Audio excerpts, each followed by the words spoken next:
pausar, orar y presentarnos a Dios una vez más. En el primer siglo, en el tiempo en que Cristo enseñaba, abundaban los rabinos. Y los rabinos tenían enseñanzas que ellos consideraban claves. De hecho, la consideraban tan claves que sus seguidores aprendieron a reconocer esas enseñanzas como las más importantes y a la vez como la más difícil de llevar. Y ellos desarrollaron un lenguaje y le llamaron a eso yugo. De manera que cuando alguien le preguntaba a un rabino, ¿cuál es tu yugo? Y el rabino respondía, con eso ellos le estaban comunicando dos cosas. Número uno, esta es mi enseñanza más importante y a la vez esta pudiera ser la enseñanza más difícil de todo lo que yo tengo que decir. Jesús, con eso en mente probablemente, en una ocasión le dijo a los discípulos, tomad mi yugo, no me voy a devolver, venid a mí, todos los que estáis cansados y cargados, y yo os haré descansar. Tomad mi yugo sobre vosotros y aprended de mí que soy manso y humilde de corazón. Escucha el resultado de desarrollar esas cualidades y hallaréis descanso para vuestras almas. Escucha ahora, porque mi yugo, ¿tú quieres saber mi yugo? ¿Tú quieres conocer mi enseñanza más importante? ¿Tú quieres saber lo más difícil de mi enseñanza? Pues tiene que aprender esto. Mi yugo es fácil y mi carga es ligera. Juan escribe más adelante en su primera carta, cuando él estaba ya en su vejez, y dice que sus mandamientos no son gravosos. Y sin embargo, a los hijos de Dios, con frecuencia, estoy hablando de los hijos de Dios, le pesa llevar la vida cristiana.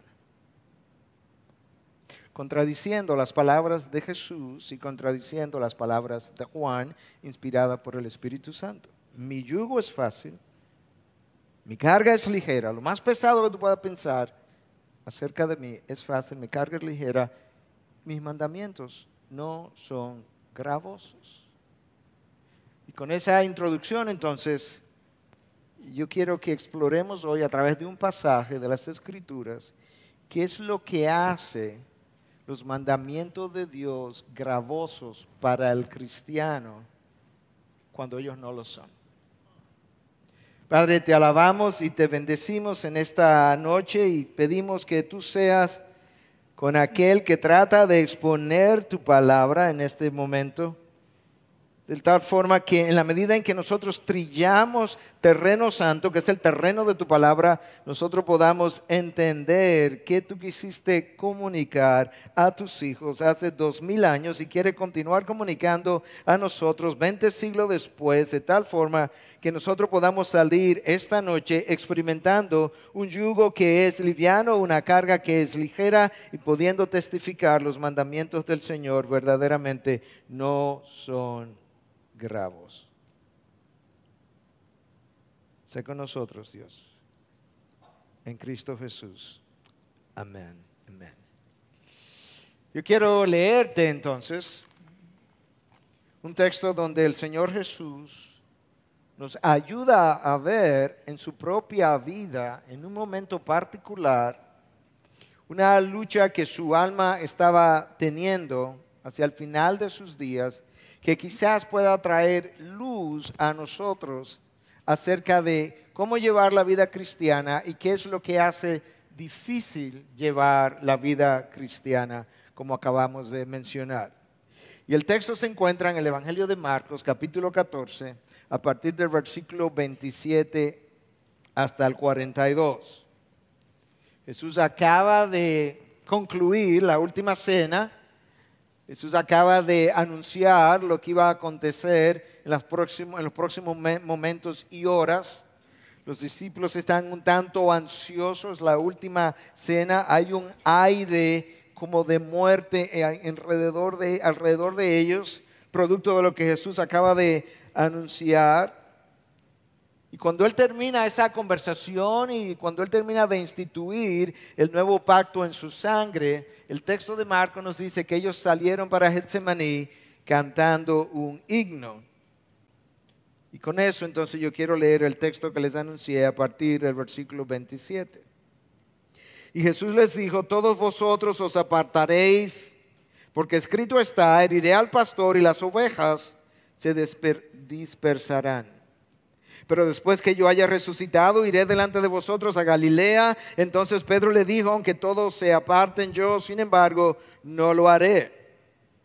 Y Jesús le dijo: en verdad te digo que tú hoy, esta misma noche, antes que el gallo cante 2 veces, me negarás 3 veces.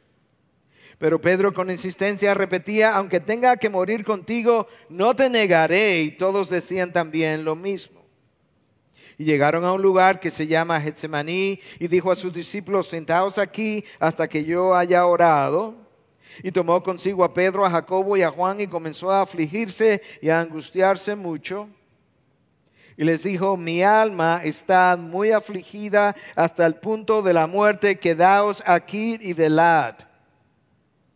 Adelantándose un poco, se postró en tierra y oraba que si fuera posible pasara de él aquella hora. Y decía: Abba, Padre, para ti todas las cosas son posibles. Aparta de mí esta copa, pero no sea lo que yo quiero, sino lo que tú quieras. Entonces vino y los halló durmiendo y dijo a Pedro: Simón, ¿duermes? ¿No pudiste velar ni por 1 hora? Velad y orad para que no entréis en tentación. El espíritu está dispuesto, pero la carne es débil. Se fue otra vez y oró diciendo las mismas palabras, y vino de nuevo y los halló durmiendo, porque sus ojos estaban muy cargados de sueño y no sabían qué responderle. Vino por 3ª vez y les dijo: ¿todavía estáis durmiendo y descansando? Basta ya, ha llegado la hora, y aquí el Hijo del Hombre es entregado en manos de los pecadores. Levantaos, vámonos, mirad, está cerca el que me entrega. Mi sumisión a la voluntad de Dios. Ese es el tema y el título de mi mensaje en esta noche. Yo creo que es un título que tiene 2 ideas que frecuentemente revolotean en nuestras mentes de una u otra forma. Una es la voluntad de Dios y la otra es mi sumisión a dicha voluntad. Yo creo que todos nosotros que estamos aquí en algún momento hemos querido conocer la voluntad de Dios.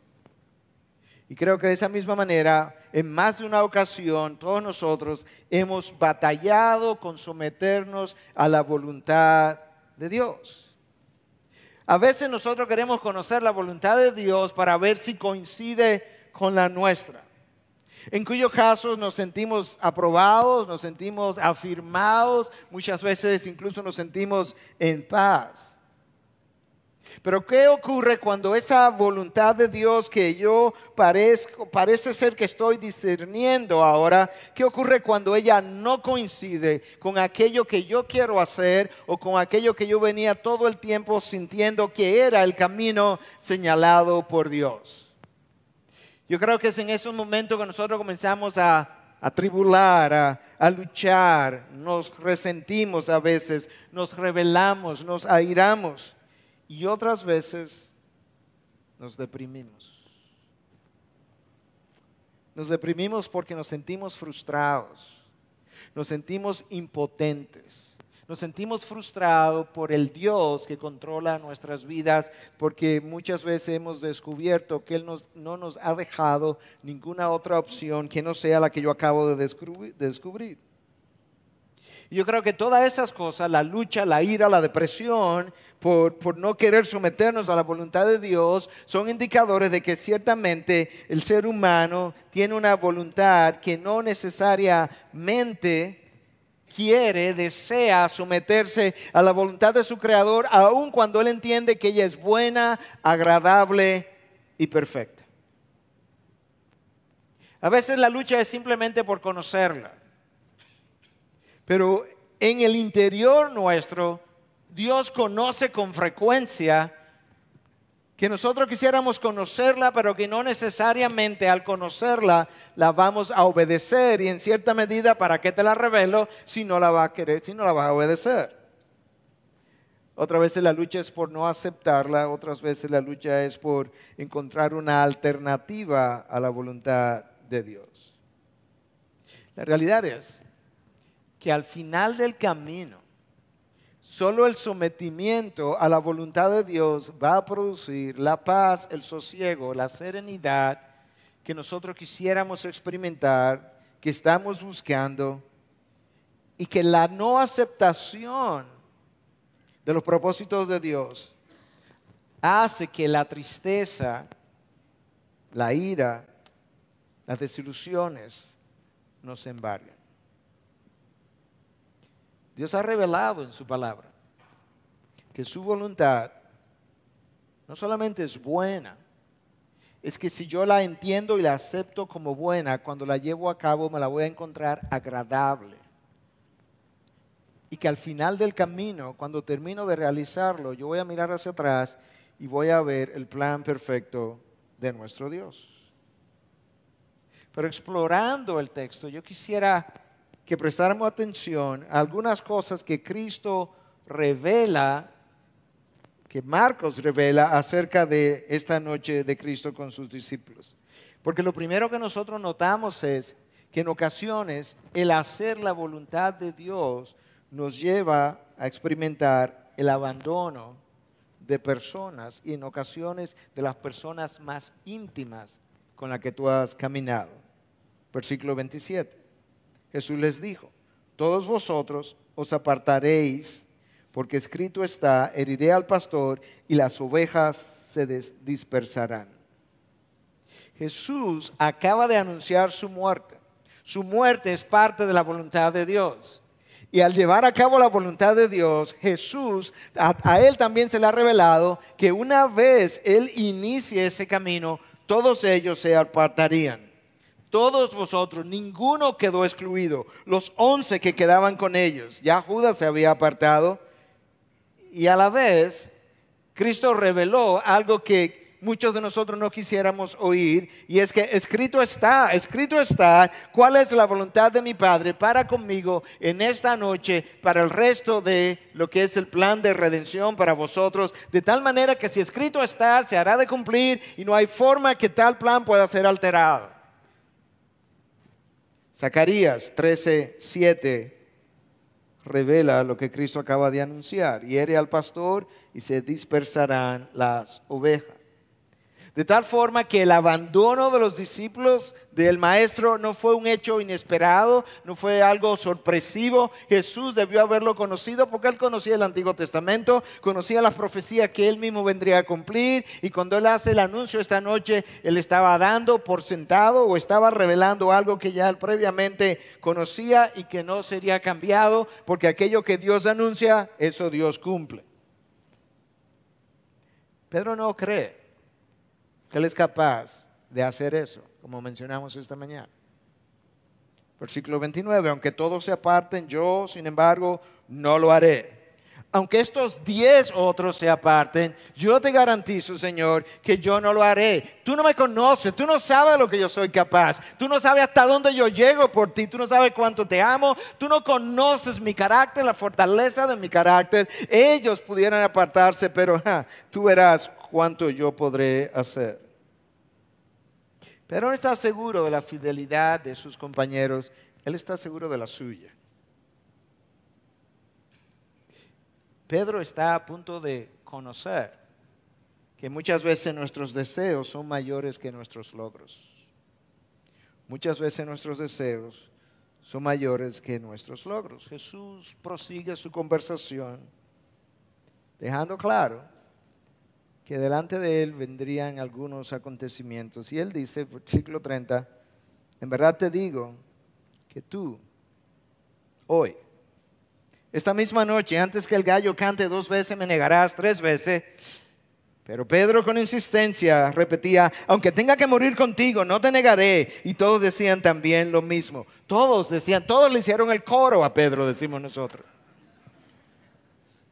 Señor, no es solamente Pedro, nosotros también somos como Él. Hemos sido formados por ti. Nosotros sabemos lo que tú eres. Nosotros hemos seguido, hemos dado nuestras profesiones. Ahora estamos dispuestos a dar nuestras vidas. En las palabras de Jesús, en la respuesta a Pedro, hay un cierto nivel de intensidad que yo no sé si tú has captado, pero escucha, en verdad, tú hoy, esta noche, antes de que el gallo cante 2 veces, Pedro, tú me vas a negar 3 veces. Las palabras son intensas, son específicas, son precisas. En verdad es la forma hebrea de decir amén. Nosotros decimos amén al final de las oraciones. Cristo amenizaba sus cosas al principio, porque Él sabía que lo que saldría de su boca sería cumplido. Amén, Pedro. En verdad yo te digo, tú, el que dice que iría hasta la muerte. La madrugada no va a llegar, Pedro, si que antes tú me niegue no una vez, no 2 veces, sino 3 veces. No es simplemente que me vas a abandonar, Pedro, es que aparte del abandono, tú tienes una negación que va a ser de mí, que yo conozco y que tú no conoces. Jesús anuncia que llegaría el momento cuando Pedro le abandonaría y le negaría.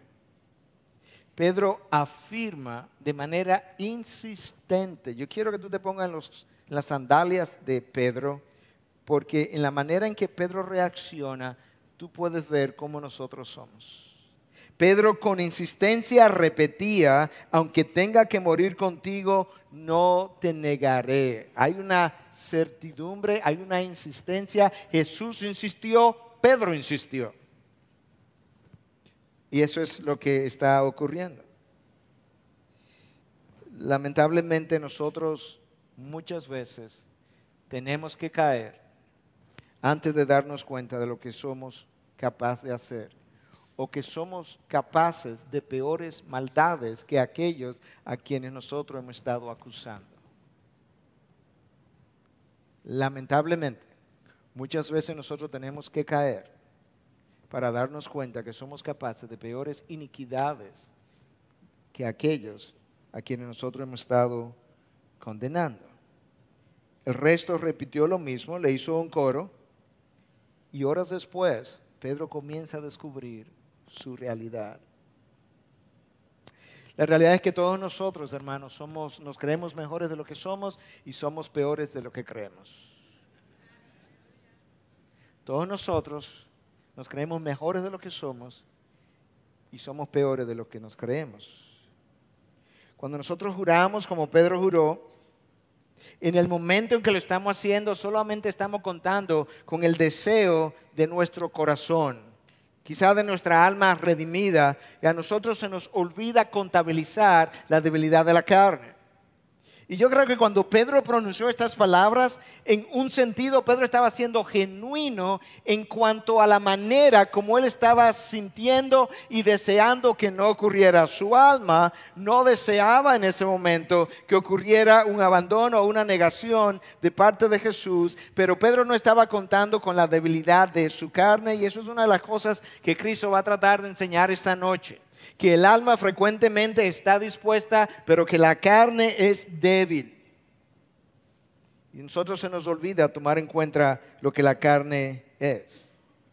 El apóstol Pablo nos recuerda cuando él escribe acerca de la carne y el papel que juega en nuestra vida cotidiana, cuando él anuncia, cuando él revela esta lucha que él mismo llegó a tener, donde muchas veces Pablo decía, es que yo no me entiendo a mí mismo, porque frecuentemente no queriendo hacer algo, eso termino haciendo, y otras veces queriendo hacer algo, eso termino no haciendo.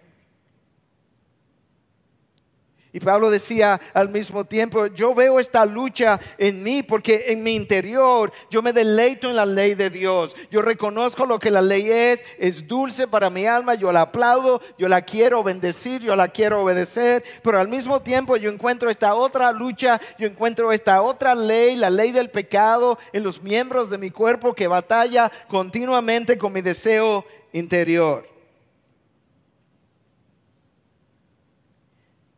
Pedro no estaba contando ni con la debilidad de la carne,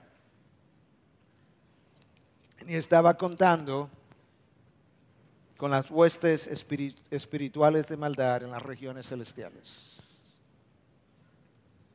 Hay una lucha espiritual que ha sido tergiversada, que ha sido mal enseñada, mal interpretada, pero es real y es intensa. Y la palabra de Dios habla de esa lucha cuando Pablo nos revela que nuestra lucha no es contra sangre ni carne, sino contra huestes muchas espirituales de maldad en las regiones celestiales y que son poderosas, principados, potestades.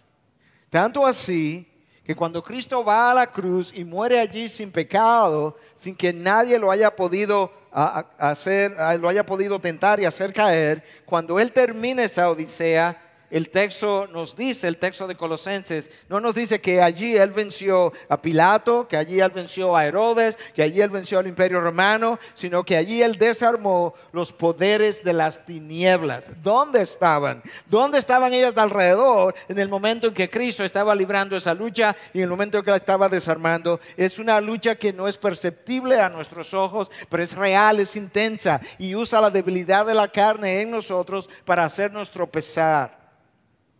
Pedro no estaba contando ni con su carne ni con las huestes espirituales de maldad en las regiones celestiales, a pesar de que esas huestes ya lo habían usado.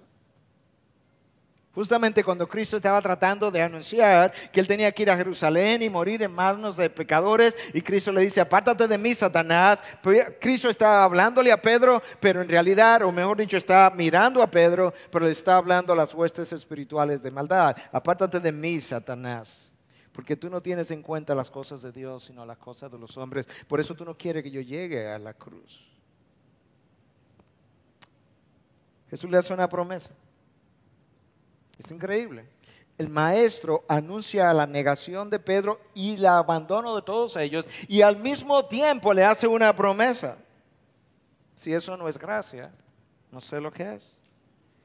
Después de que yo haya resucitado, iré delante de vosotros a Galilea. Nos vamos a ver en Galilea, nos vamos a juntar, vamos a conversar de nuevo. De tal forma que junto con el anuncio de la infidelidad de cada uno de ellos, hay un anuncio de la fidelidad del maestro para con ellos.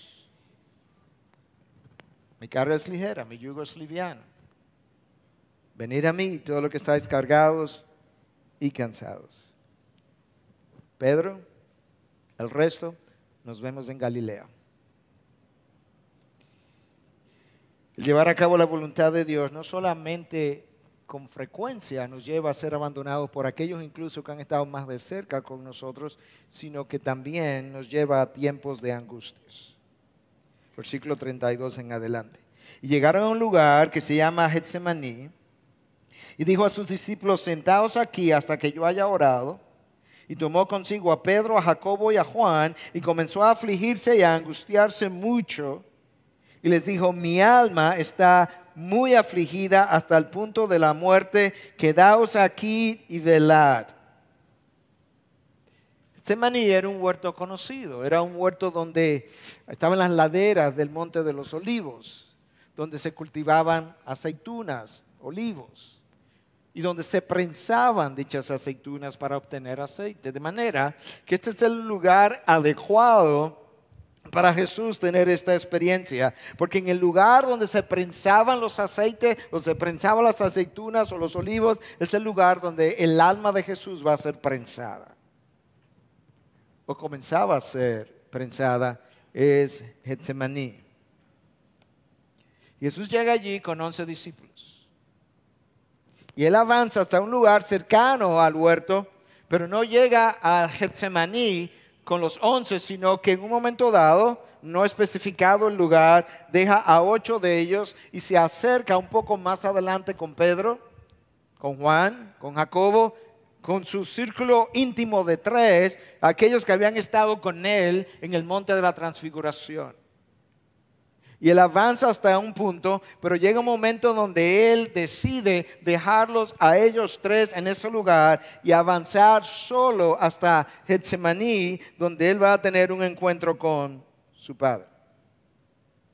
Y es allí en la soledad de la noche donde él comenzó a afligirse y a angustiarse mucho, dice el texto. Y mi alma está muy afligida hasta el punto de la muerte. Tú tienes que entender que la persona que acaba de pronunciar estas palabras es la segunda persona de la Trinidad. Es la persona que a través de la cual todo lo que existe fue creado, y él está diciendo, en este momento mi alma está afligida, tan afligida que está hasta el punto de la muerte. Quizás estaba fuera de la voluntad de Dios, por eso es que se siente tan mal.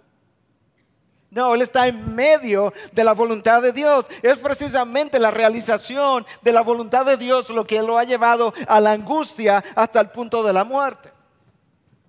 Es justamente el llevar a cabo aquello que el Padre ha determinado, que ha afligido su alma de esa manera. Y yo creo que eso es un punto importante para nosotros recordar, porque frecuentemente y erróneamente asumimos que estar en medio de la voluntad de Dios implica siempre estar en paz, siempre estar en gozo, siempre estar tranquilo, siempre estar sin problemas. Y la realidad es que lo que metió a Jesús en problema fue realizar la voluntad de Dios. Problema con los judíos, problemas en ese grupo con los fariseos, con los escribas, con los saduceos, problema con el imperio. Fue justamente el estar en medio de la voluntad de Dios lo que llevó a Jesús a estar en problemas continuamente. ¿Qué es lo que tiene a Jesús tan afligido en medio de la voluntad de Dios? Bueno, el texto no revela claramente lo que es, pero hay cosas que nosotros podemos leer en el texto. Por un lado está el abandono de sus allegados, las personas con quien él más podía contar. Está no solamente su abandono, está la condición espiritual de aquellos que le están abandonando. Yo no sé si tú has tenido esa experiencia como pastor, pero en la medida en que yo he ido envejeciendo y en la medida en que Dios me ha ido santificando, en ocasiones una de las cosas más dolorosas es ver a alguien estar en pecado o cometer un pecado, ya sea contra ti o contra otro, y tú poder percibir el estado espiritual de dicha persona y tú afligirte justamente por poder ver el interior del corazón de alguien a quien tú aprecias o amas. Jesús estaba viendo esta gente que acaba de decirme que no me va a abandonar, son los que en un momento me van a terminar abandonando. ¿Eso es motivo de aflicción?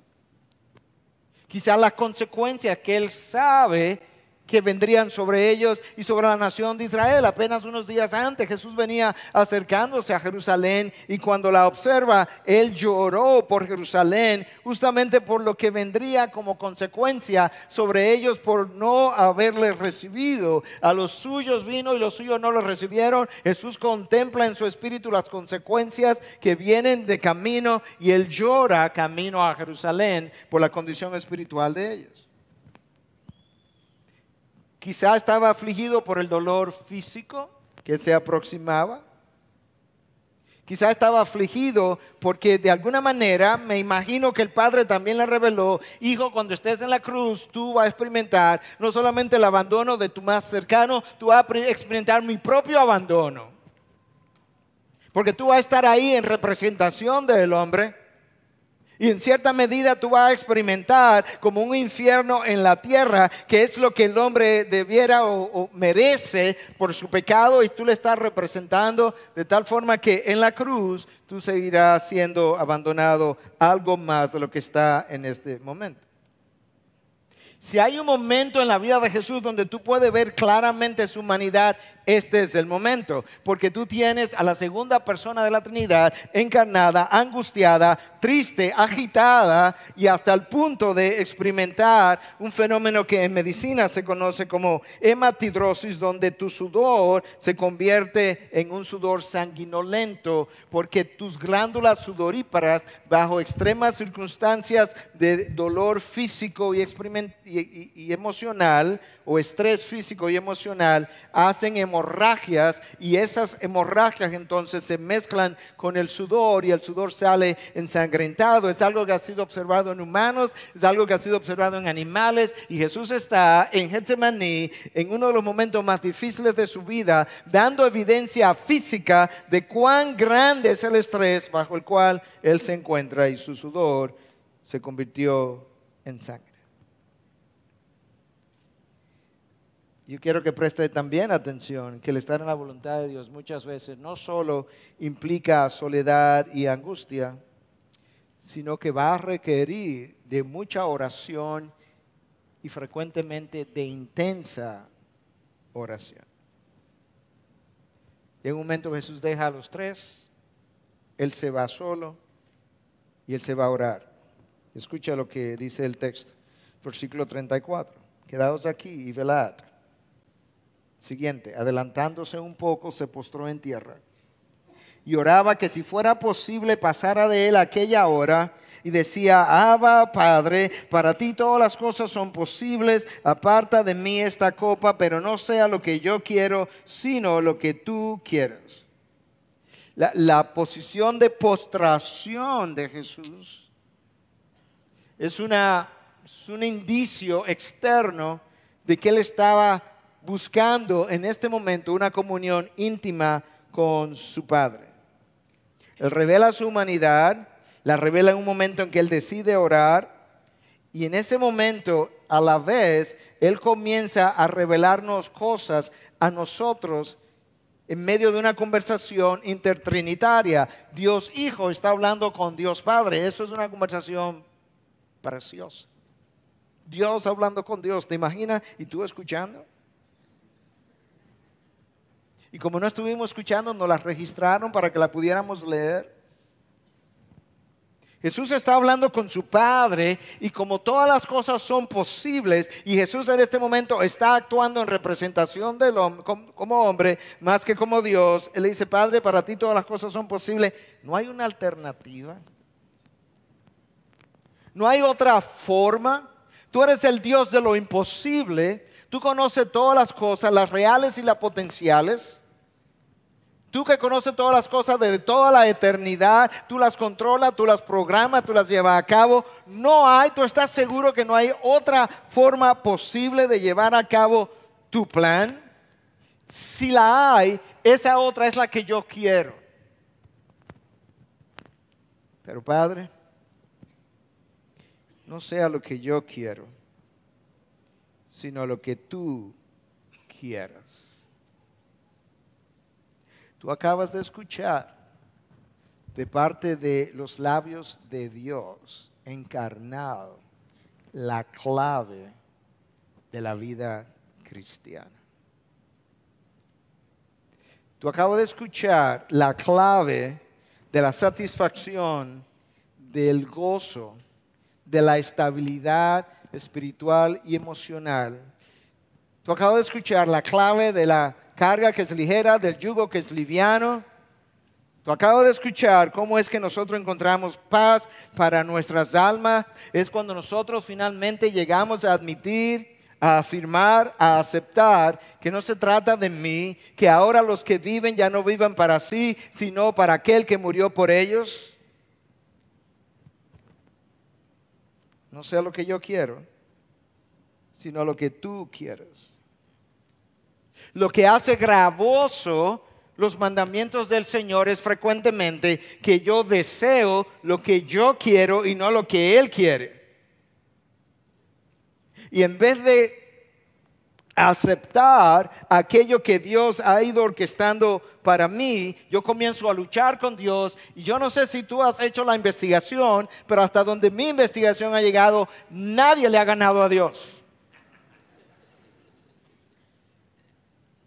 Satanás trató y perdió grandemente.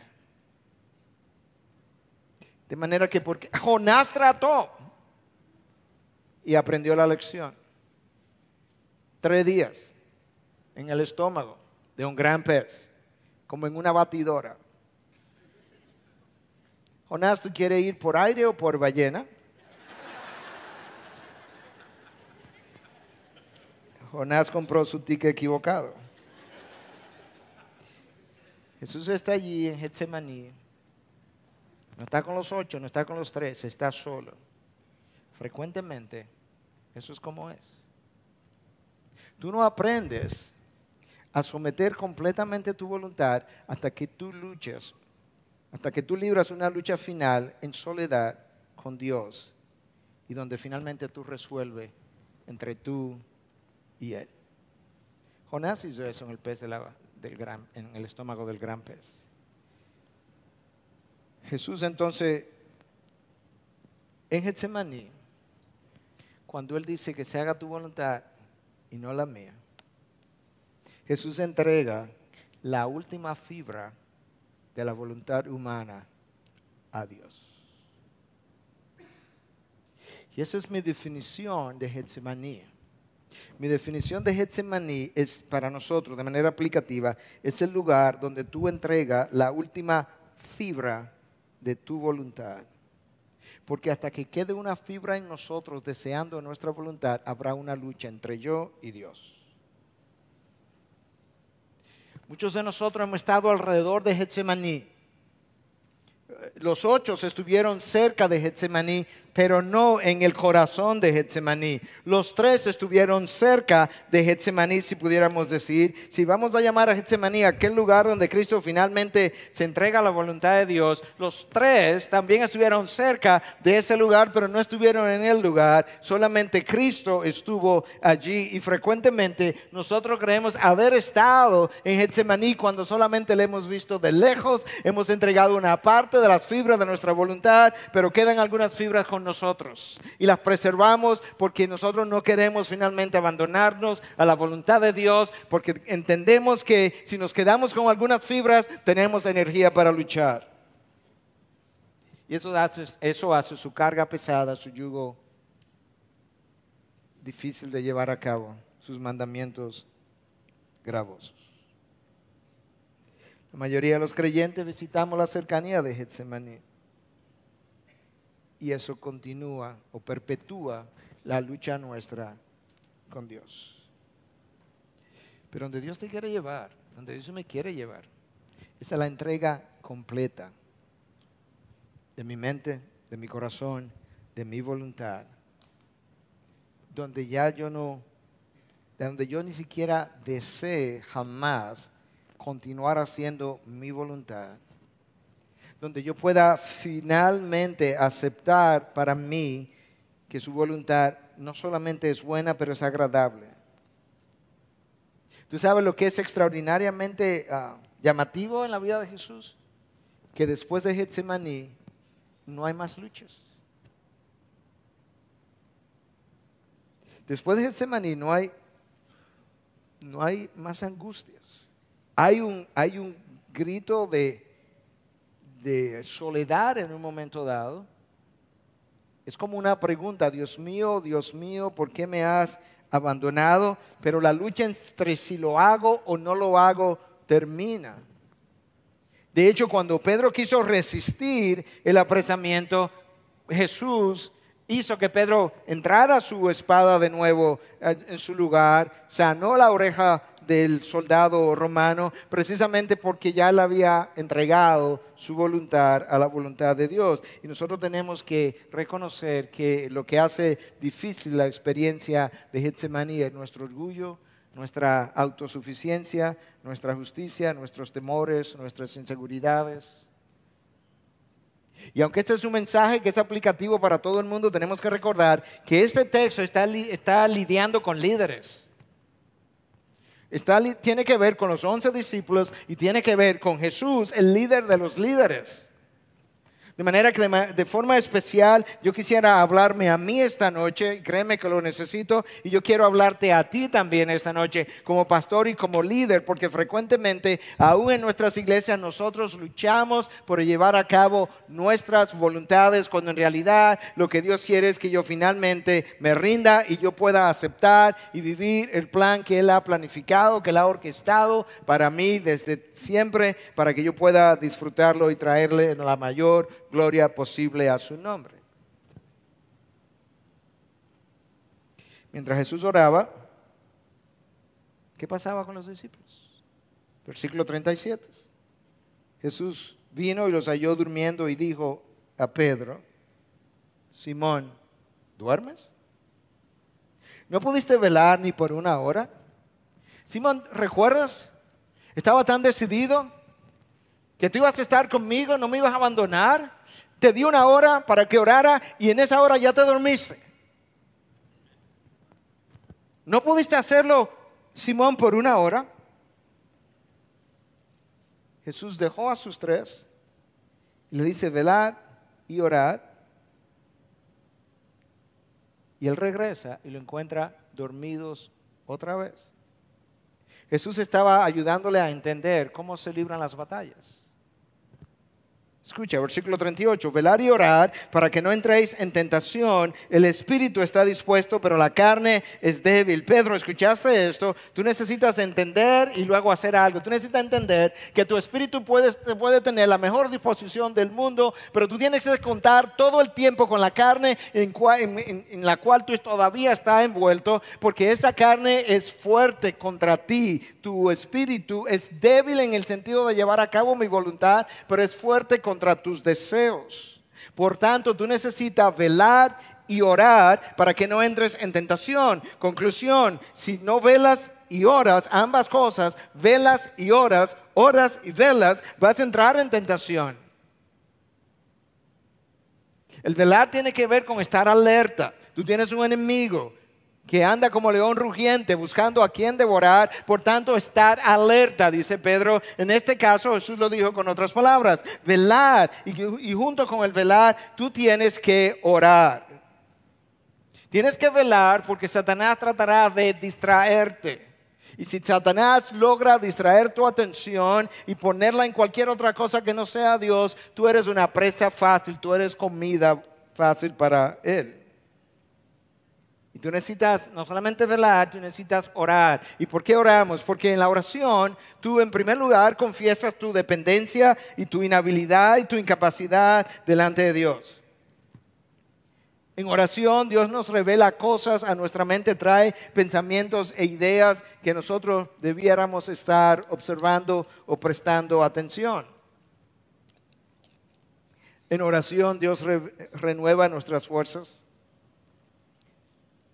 Y en oración Dios nos visita con entendimiento nuevo sobre circunstancias que vienen de camino. Y nos recuerda su compañía y nos hace sentir su compañía. El espíritu puede tener deseos que la carne no te deja cumplir. Y eso es algo que yo necesito recordar todo el tiempo. Es algo que Pablo declaró. Yo no me entiendo a mí mismo. No es que no entiendo a mis discípulos. No, yo no me entiendo a mí. Porque yo he llegado a descubrir que teniendo deseos que quiero hacer, que proclamo que voy a hacer, termino no haciendo. Y es que hay una lucha en mí entre dos leyes: la ley de Dios, en la que yo me deleito en mi hombre interior, y la ley del pecado. El espíritu regenerado, recuerda algo: la carne no es regenerable en esta vida. Después que la carne se muere y la entierran, cuando Cristo la levanta en el final de los tiempos, entonces ese cuerpo se levanta glorificado. Mientras tanto, el espíritu es lo único que ha sido regenerado. La carne continúa con sus pecados y deseos y no tiene ningún deseo de agradar a Dios. No le interesa nada de lo que a mi alma le interesa. Esa es la razón por la que Pablo le dice a los Gálatas en 5:17 que la carne se opone a los deseos del espíritu y los deseos del espíritu se oponen a la carne continuamente. ¿Sabes quién entendió esa lucha perfectamente bien? La madre de los hermanos Wesley. John and Charles Wesley. John Wesley le preguntó a Susana, su madre, en una ocasión cuál era la definición de pecado, y esto es lo que ella dijo: hijo, pecado es cualquier cosa que debilite tu razonamiento, altere la sensibilidad de tu conciencia, oscurezca tu apreciación de Dios o te quite la pasión por las cosas espirituales. En pocas palabras, cualquier cosa que aumente el poder o la autoridad de la carne sobre tu espíritu, eso para ti se convierte en pecado independientemente de cuán bueno sea en sí mismo.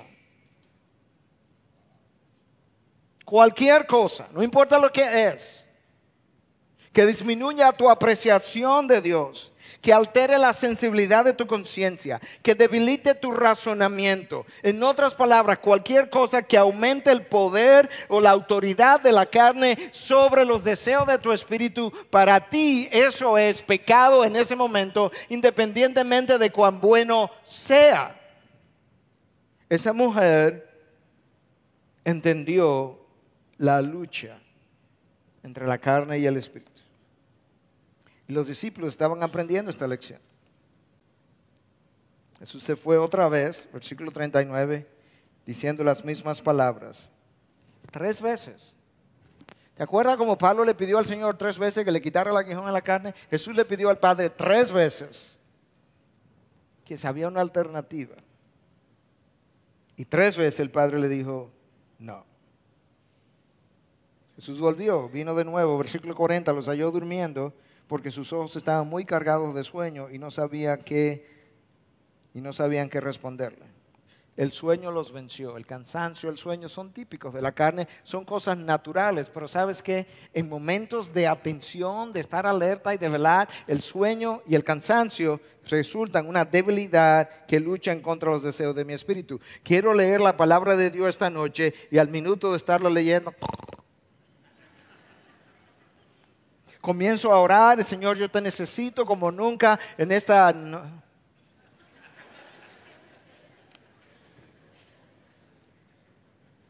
En esos momentos, en ocasiones, es necesidad de velar y orar para no entrar en tentación. Por su gracia, Dios se acuerda de que somos polvo y al polvo volveremos.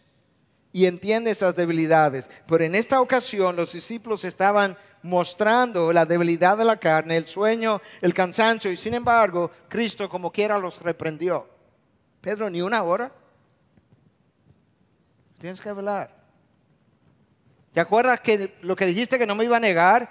En unos momentos va a comenzar a cumplirse lo que yo profeticé, que todos me abandonarían. Y sabes que entre ese abandono y la experiencia de Getsemaní, lo único que ha faltado es que ellos no velaron ni oraron, y la tentación llegó y la tentación los venció.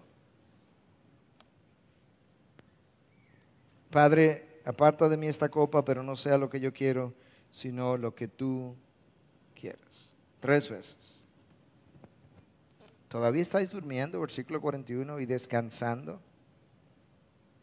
Señor, pero es normal, son las 2, 3, 4 de la mañana. A esta hora es que se duerme. Estamos cansados. Sí. Pero si conociera lo que se avecina, entenderías que esta no es hora ni para descansar, ni para dormir, sino para velar y orar. La oración es el instrumento a través del cual Dios nos prepara para la batalla. La oración es el instrumento a través del cual Dios nos prepara para la batalla. Esta es la espada del Espíritu. Imagínate que la pueda empuñar, pero tengo que ir a la batalla. Y la oración es el instrumento que me prepara para manejar la espada. Basta ya, dice Jesús. Es una expresión en el original de alguien que está frustrado, de exasperación. 3 años después, mira con lo que cuenta. Ha llegado la hora, he aquí, el Hijo del Hombre es entregado en manos de los pecadores. Levantaos, vámonos, mirad, está cerca el que me entrega. Con eso le estaba anunciando la llegada de Judas. Ya Judas está aquí. Vamos, levantémonos, caminen. Esto ha terminado. Pero una vez Jesús termina de orar, Jesús ha entregado la última fibra de su voluntad. ¿Tú ves lo decidido que Él está? Él pidió 3 veces, 3 veces le respondieron.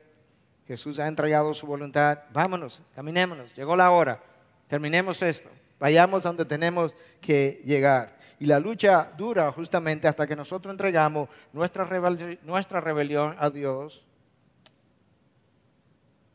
¿Cuándo fue la última vez que tú le dijiste al Señor, Señor, perdona mi rebelión?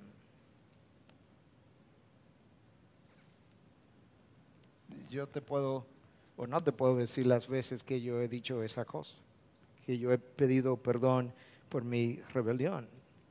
Porque rebelión no es ir y vivir algo que consideramos extremadamente pecaminoso. Rebelión es todo deseo aún interno que se produce en mí cuando yo no estoy o cuando estoy luchando en contra de algo que yo entiendo la palabra revela. Me estoy rebelando contra eso. Y eso es una forma de entregar tu voluntad. Una vez Jesús entrega su voluntad, termina de orar, entrega su voluntad, Él ha culminado su lucha. En el interín, en el caso nuestro, nosotros nos airamos, nos resistimos, nos deprimimos, nos entristecemos, como dijimos. Pero tú y yo necesitamos entender que mi propósito en la vida no está centrado en mí, no está centrado en lo que yo quiero. Dios me creó con un propósito, para un propósito, me colocó en una generación, me colocó en una nación, me colocó en un lugar y Él entiende que yo tengo algo que aportar justamente a esa generación. De lo contrario, o no me hubiera creado o me hubiese traído en otra generación. Pero no hay manera, hermanos, de que tú y yo podamos encontrar gozo, satisfacción, dirección, estabilidad en nuestras vidas si no es en medio de la voluntad de nuestro Dios. En nuestro país hay una expresión que no sé si ustedes la tienen, que dice con frecuencia, la fiebre no está en la sábana. Lo que queremos decir con eso es que muchas veces el sentimiento de inconformidad que experimentamos no está en las circunstancias alrededor nuestro, sino en el interior de nuestro ser. Como aquella pareja que se estaba mudando iba de un poblado al otro y le dice, se para, era en la época donde no existían los GPS, se paran a pedir dirección. Y el esposo le dice a alguien que le está dando dirección, de hecho, ¿usted podría decirme qué tipo de gente vive en ese pueblo para donde nosotros vamos? Y el Señor le dice, ¿qué tipo de gente usted dejó en el pueblo de donde usted viene? Dice, bueno, yo dejé gente chismosa, divisiva, airadas, ingrata. Dice, pues usted va a encontrar el mismo tipo de gente. Eso para ilustrar un poco el hecho de que nosotros, a menos que hayamos aceptado la voluntad de Dios, siempre encontraremos dificultades en nuestras vidas que consideramos son las causantes de nuestras luchas. Pero yo veo un apóstol Pablo, yo lo veo naufragando, yo lo veo encarcelado, yo lo veo latigado, yo lo veo hambriento, como él declara, yo lo veo en dificultades, yo lo veo perseguido por gentiles, lo veo perseguido por judíos y no lo veo nunca quejándose de ninguna de sus circunstancias, porque el apóstol Pablo entendía, esto en medio de lo cual yo estoy no obedece a ninguna otra cosa que no sea la voluntad de mi Dios.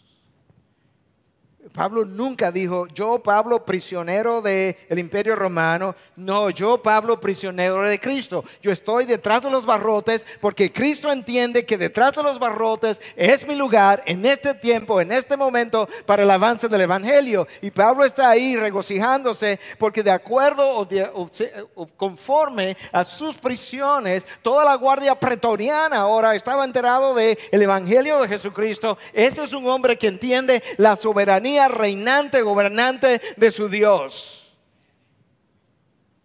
que continuamente estaba satisfecho independientemente de las circunstancias y el lugar donde su Dios lo había puesto.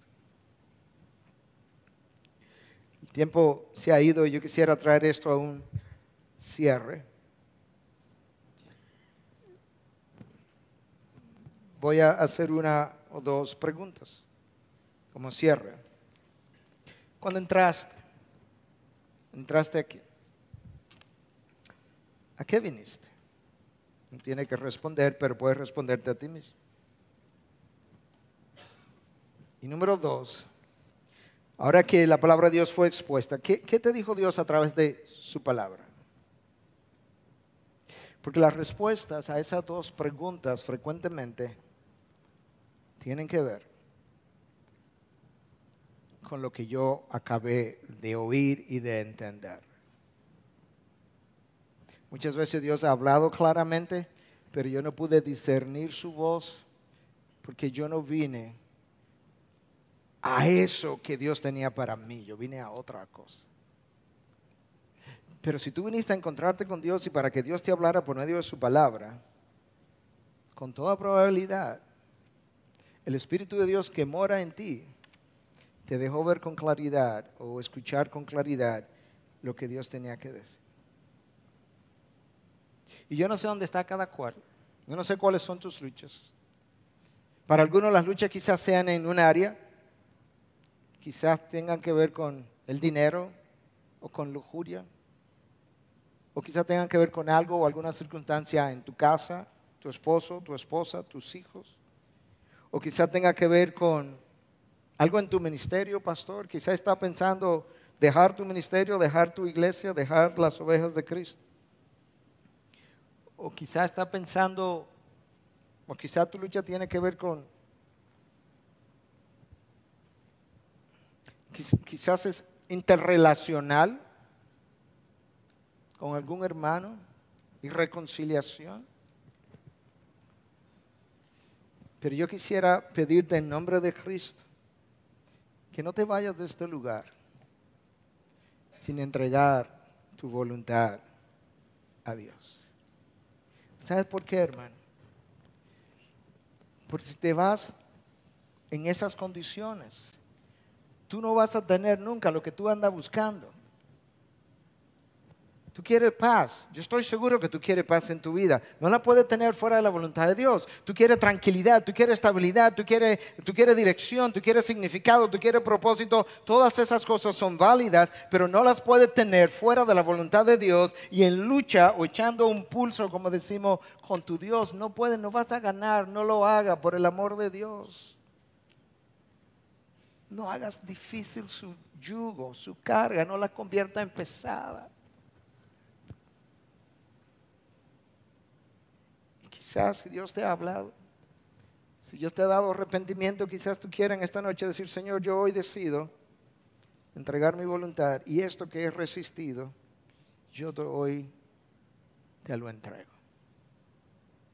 Yo quiero orar contigo, yo quiero orar por ti.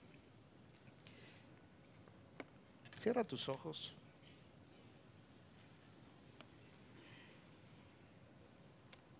Recuerda que estamos hablando con nuestro Dios. Si Dios ha traído convicción en alguna área de tu vida donde tú venías luchando y que hoy reconoces que es una lucha de tu voluntad contra la suya. Si Dios ha puesto en ti convicción, en esta noche tú quieres arrepentirte y decirle al Señor: Señor, perdóname.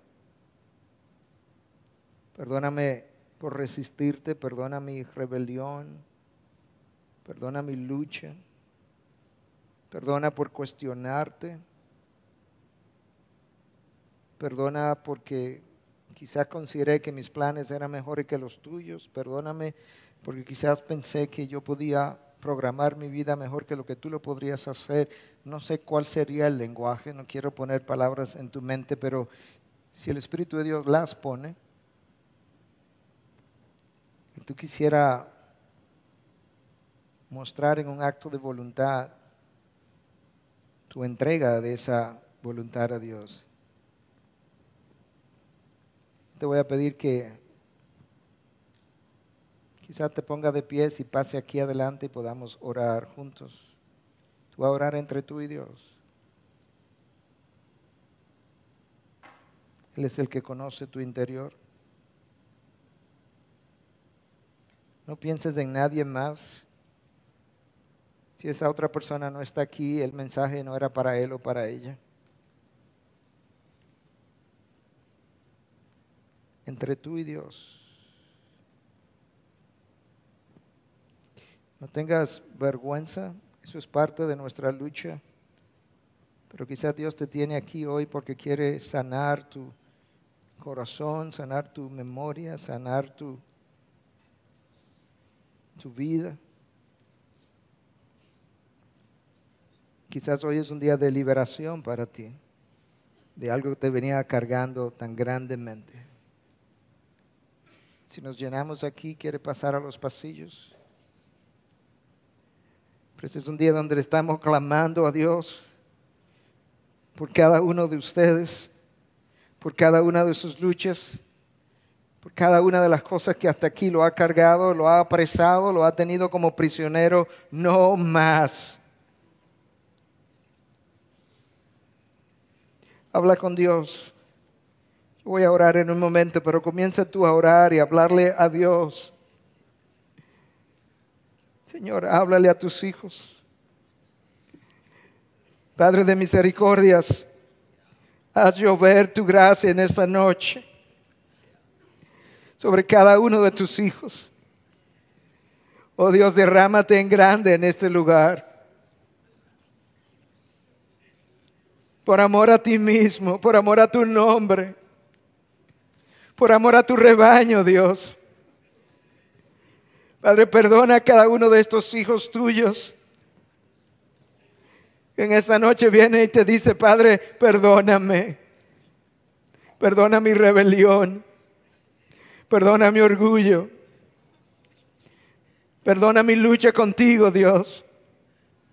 Perdona mi insatisfacción. Perdona mi ingratitud. Perdóname por no aquilatar lo que me habías entregado hasta ahora. Perdóname por pensar que podía orquestar mejor que tú mi propia vida. Perdóname, Señor.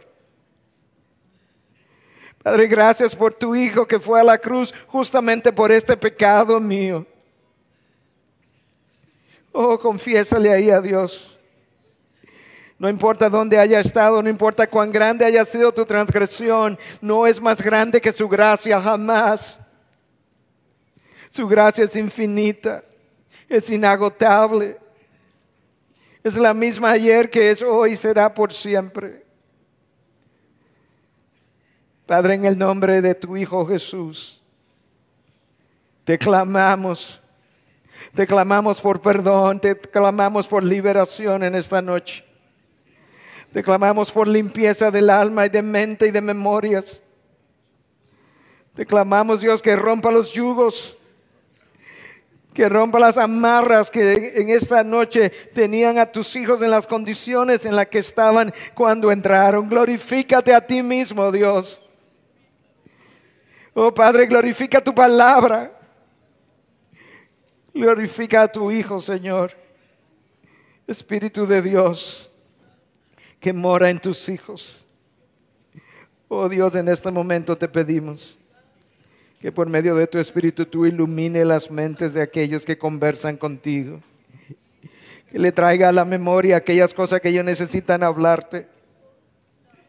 Padre, que vengas y perdones todas y cada una de esas cosas en el poder de la sangre de Jesús. Padre, que ese mismo Espíritu pueda regenerar a algunos que están aquí sin salvación.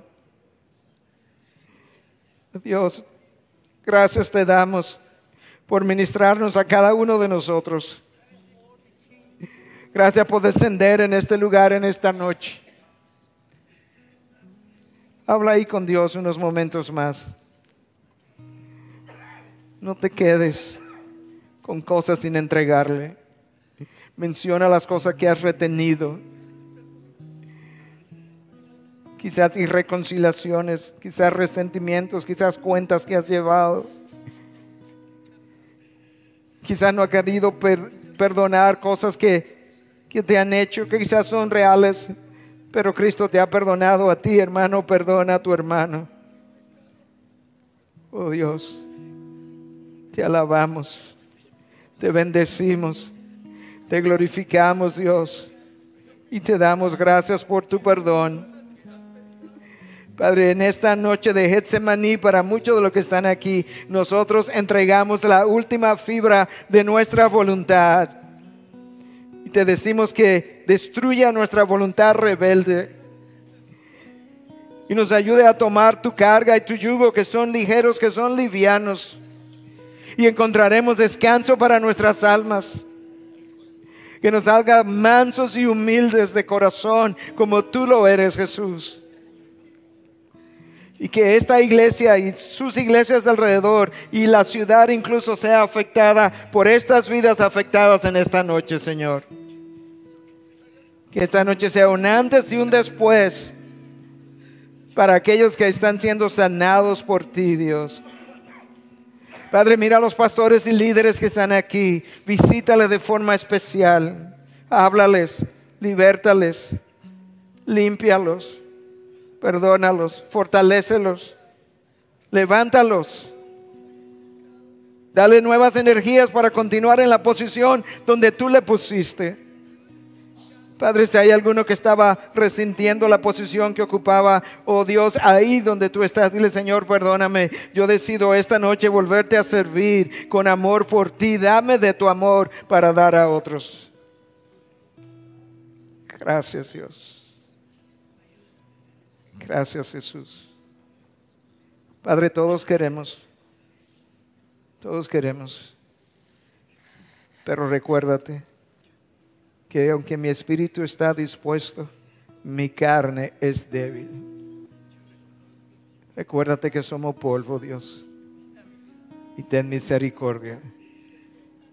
Y después del perdón, danos la fortaleza, la determinación, la decisión de caminar de aquí en adelante agarrados de tu mano, para que tú nos permita vivir la vida que soñaste para mí. Perdóname por haber vivido otra vida, pero ahora yo quiero vivir la vida que tú has pensado para mí. En Cristo Jesús. Y todos decimos amén.